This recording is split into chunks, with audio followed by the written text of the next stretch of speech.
Selam arkadaşlar, kanalımıza hoş geldiniz. Bu videoda Hande Erçel'in hayatındaki zor ama önemli bir dönemden bahsedeceğim. Hande Erçel hayatı boyunca ailesine bağlı biri olarak biliniyor. Özellikle annesi Aylin Erçel onun için büyük bir ilham kaynağıydı. Ne yazık ki 2019 yılında annesi uzun süren bir hastalık sonrası hayatını kaybetti. Bu olay Hande Erçel'in hayatında derin bir iz bıraktı. Ancak o zor zamanlara rağmen kariyerine devam etti ve çalışmalarına ara vermedi.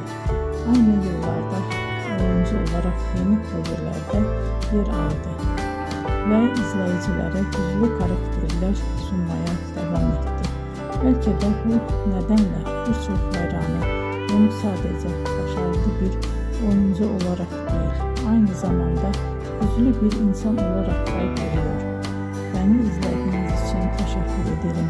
Bir sonraki videoda tekrar görüşmek üzere. Hoşça kalın.